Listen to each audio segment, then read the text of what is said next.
Quelle est la différence entre le fiqh chiite, le fiqh des partisans des Ahl al-Bayt alayhimus salam, et le fiqh malikite, la branche juridique sunnite fondée par Malik ibn Anas? Dans cette vidéo, je vais comparer un peu ces deux fiqh, les deux fiqh de deux branches différentes islamiques, et je vais vous expliquer, si vous voulez commencer à apprendre le fiqh et que vous êtes musulman, quelles sont les particularités, les caractéristiques de chacun de ces deux fiqh. Restez avec moi, je vais vous expliquer.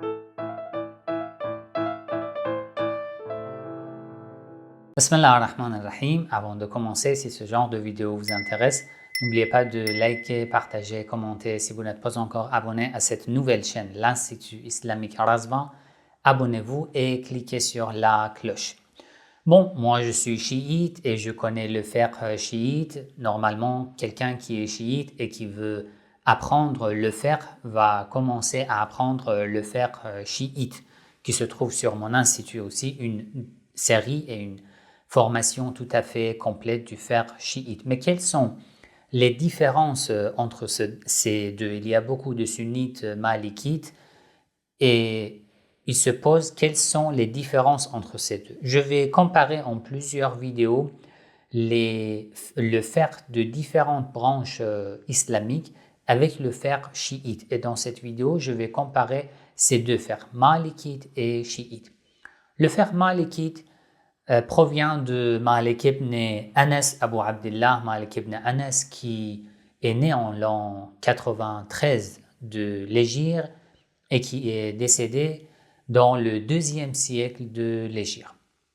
Malik ibn Anas a en fait éduqué beaucoup d'élèves, des élèves qui sont devenus déjà de grands savants sunnites, mais lui-même il a eu des études auprès des imams alayhimus salam, comme l'imam as-Sadiq alayhi salam, l'imam des chiites. Mais d'après des narrations, il a eu même un ouvrage dans lequel il n'a rapporté que des hadiths de l'imam as-Sadiq alayhi salam. Il en reste encore quelques hadiths qu'il a rapportés de l'imam as-Sadiq alayhi salam, mais son livre très connu, c'est Al-Muwatta de Malik ibn Anas. Il avait des avis particuliers. Par exemple, il essayait de ne pas suivre les argumentations rationnelles, al-aql, l'intellect, dans la déduction des préceptes islamiques. Al-aql, il évitait de le faire. Il s'appuyait déjà sur le Coran et le hadith. Et je vais vous expliquer encore le fiqh malikite se base sur quelles ressources exactement.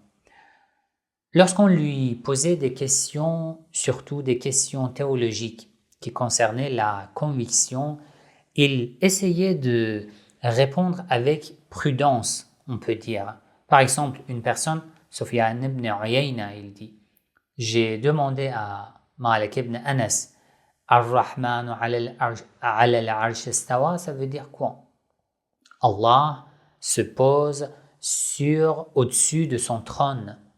Ça veut dire quoi? Allah a un lieu, a une place, a une limite du lieu et tout. Il a répondu. D'abord, Sufyan a demandé Istawa, ça veut dire quoi? Il se pose sur le tronc. Malik est resté quelques minutes silencieux. Ensuite, il a dit Al-istiwa'u ma'lumun. Le fait que quelque chose soit au-dessus d'une autre chose est clair. On comprend ça veut dire quoi. Mais la qualité de al-istiwa, de la position d'Allah au-dessus du tronc, est inconnue. Ensuite, et si vous posez des questions par rapport à ce sujet, c'est une innovation. Il ne faut pas poser ce genre de questions. C'était ça à peu près sa méthode. Au début, il participait beaucoup dans les cérémonies, les assemblées, les prières collectives, les mosquées, dans la société. Mais petit à petit, il s'est isolé de la société et ça a duré plusieurs années jusqu'à son décès. C'était juste un résumé à propos de Malik ibn Anas. Le fiqh malikite a des ouvrages particuliers et essentiels. Si vous voulez connaître le fiqh malikite, vous devez normalement connaître ces livres. Je vous donne une liste des livres juridiques ou des livres de fiqh d'après le fiqh malikite. Déjà, le livre de Malik ibn Anas, Al-Muwatta. Deuxième livre de Sahnoun ibn Sa'id, Al-Mudawwanatul Kubra, un livre très connu dans le fiqh malikite. 3 de Utba Muhammad ibn Ahmad. Utba, c'est Al-Utbiyya ou Al-Mustakhraja min Al-Asma'. 4 Qadi Abdul Wahhab, Al-Talqin fi al-Fiqh al-Maliki. 5 ابن عبد البر الكافي في فقه أهل المدينة المالكي. 6 الاستذكار du même auteur ou الجامع لمذاهب فقهاء. ابن رشد محمد بن أحمد المقدمات. Voilà, البيان والتحصيل والشرح والتوجيه jusqu'à la fin de محمد بن أحمد بن رشد القرطبي. ابن حاجب جامع الأمهات. Voilà, il y a plusieurs ouvrages du fiqh malikite. Mais quelle est la méthode de ce fiqh? Quelles sont les sources du fiqh malikite d'après les savants malikites? D'après Malik ibn Anas, d'abord, il y a le Coran, il y a la Sunna, le Hadith. Ensuite, en particulier, le comportement des habitants de Médine.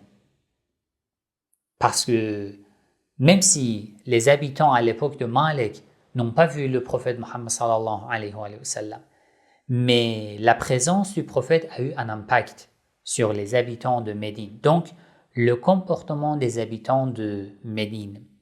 Al-masalih al-mursala, les intérêts publics, ça veut dire quelque chose sur lequel tu ne trouves pas de preuves, mais tu peux découvrir l'intérêt public. Ça dépend de faqih, ça dépend de ce savant concernant al-masalih al-mursala. Ensuite, sadd al-dara'i', ça veut dire fermeture on peut dire des moyens. Par exemple, tu sais que si tu vas dans un tel endroit, tu vas tomber dans le haram, dans un péché. Donc, aller dans cet endroit, c'est un chemin qui te fait parvenir au péché. C'est la première étape. C'est comme la préparation à tomber dans le péché. Donc, ça devient interdit. Ensuite, Mura'atul khilaf, là où il y a deux hadiths, deux narrations contradictoires. Qu'est-ce qu'on fait? Ils ont eu une règle particulière par rapport à ce sujet. Mura'atul khilaf. Ça veut dire que ici, tu dois essayer de prendre en compte la divergence et parfois, ils essayent de pratiquer d'après les deux, malgré soit la contradiction ou malgré la divergence entre les deux. Ensuite, la considération de la coutume, al-urf. Al-urf, ça veut dire ce que l'ensemble de la société comprend, ce que l'ensemble de la société fait et accepte comme légitime. Ça aussi est une des ressources. Et ensuite, l'avis des compagnons. Qawl al-sahabi. L'avis des compagnons est considéré comme preuve chez Malik ibn Anas et chez même les autres imams juridiques, des écoles juridiques sunnites. C'est concernant le fiqh malikite. Dans le fiqh chiite, quelles sont nos ressources? Al-aql, l'intellect, à condition que notre argumentation soit une argumentation rationnelle, pure. 2. Le Coran. 3. La Sunna. Mais il y a une différence entre la Sunna, la définition de la Sunna d'après les chiites, et la Sunna d'après les sunnites. D'après les chiites, la sunna du prophète Mohammed sallallahu alayhi wa sallam, une grande partie de cette sunna a été protégée par les Ahlul Bayt alayhi salam. À partir du martyr du prophète Mohammed sallallahu alayhi wa sallam, l'imam Ali alayhi salam et les Ahlul Bayt alayhi salam ont protégé la sunna et ont inscrit la sunna, ce que nous avons hérité des imams alayhi salam, l'un après l'autre. Mais dans la communauté sunnite, la sunna, chez nous aussi, bien sûr, si nous trouvons un hadith d'un compagnon du prophète, avec des conditions, des règles, la chaîne de transmission soit authentique, on compare avec le Coran, avec les autres hadiths authentiques, si c'est confirmé, il n'y a pas de problème, c'est un compagnon du prophète. Mais dans l'école sunnite, ou le fiqh malikite et les autres écoles juridiques, c'est différent. D'abord, l'écriture de la sunna a été interdite à partir de l'époque de Abu Bakr jusqu'à l'époque on peut dire jusqu'à à peu près un siècle. Dans une vidéo sur mon autre chaîne, le chiisme, j'en ai parlé. L'écriture des hadiths était interdite. Les compagnons n'avaient pas le droit d'écrire les hadiths du prophète, même pas de rapporter. Et ceci a duré au moins environ un siècle. Par la suite, ils ont commencé à écrire encore. Mais vous savez, un siècle, c'est beaucoup. Déjà, un an, c'est beaucoup. 1 an, 2 ans, 3 ans. Mais un siècle, c'est énorme. En tous les cas, les savants sunnites ont commencé, après cette période où l'écriture des hadiths était interdite, ils ont commencé à écrire. Donc, la sunna que nous prenons, nous les chiites, est liée au prophète Mohammed sallallahu alayhi wa sallam par l'intermédiaire des Ahlul Bayt alayhi wa sallam. Mais la sunna que l'école sunnite prend, c'est par les sources de hadith, déjà comme le livre de Malik ibn Anas al-Muwatta et les autres as-Sahih, etc., etc. Mais il faut prendre en considération ce délai où l'écriture des hadiths dans la communauté sunnite était interdite. C'est une grande importance entre ces deux. Dans le fiqh chiite, la sunna, oui, mais la sunna certifiée. La sunna qui a été analysée, dont la chaîne de transmission, le contenu, la comparaison avec le Coran, l'ensemble du Coran, les enseignements coraniques. Si c'est authentifié, il n'y a pas de problème. C'est une preuve dans le fiqh chiite. Dans le fiqh chiite, nous avons al-ijma' aussi, l'unanimité des savants, mais je peux dire franchement que ce n'est pas trop pratique, même d'après les savants. Peut-être il y a un précepte, 2 préceptes où il y a une unanimité. Concernant les règles en général, il y a toujours une unanimité. La prière est obligatoire. Il y a 5 prières par jour, etc., etc. Mais les détails où il y a une divergence, normalement on ne trouve pas de l'unanimité. Donc, je n'appuie pas en fait trop sur cette ressource. On reste sur al-aql, le Coran et les hadiths, la sunna du prophète Mohammed sallallahu alayhi wa sallam. Ce que nous pouvons constater dans le fiqh chiite, c'est que il y a usul al-fiqh, les piliers du fiqh. Les savants chiites, ça se trouve chez les sunnites aussi. Les savants chiites ont essayé de découvrir des règles à partir du Coran et des paroles du prophète Mohammed sallallahu alayhi wa sallam et des Ahlul Bayt alayhi wa sallam pour faciliter la déduction des fatawa, des préceptes à partir des sources. Ça aussi c'est important, usul al-fiqh. Il y a des savants chiites qui s'appuient beaucoup sur usul al-fiqh, les piliers du fiqh, et il y a des savants qui disent que non, il faut pas donner tellement d'importance à usul al-fiqh et s'éloigner des sources du fiqh directement. C'est important de savoir. En tous les cas, ce sont juste quelques petites différences entre ces deux fiqh. Si vous voulez étudier le fiqh chiite d'après la voie des Ahlul Bayt alayhi salam, j'ai une formation complète en 6 modules qui contient tous les chapitres du fiqh. d'après la voix des Ahlul Bayt alayhi salam, d'après l'avis de 6 marja', 6 grandes références religieuses chiites, dont l'un est décédé et 5 sont toujours en vie.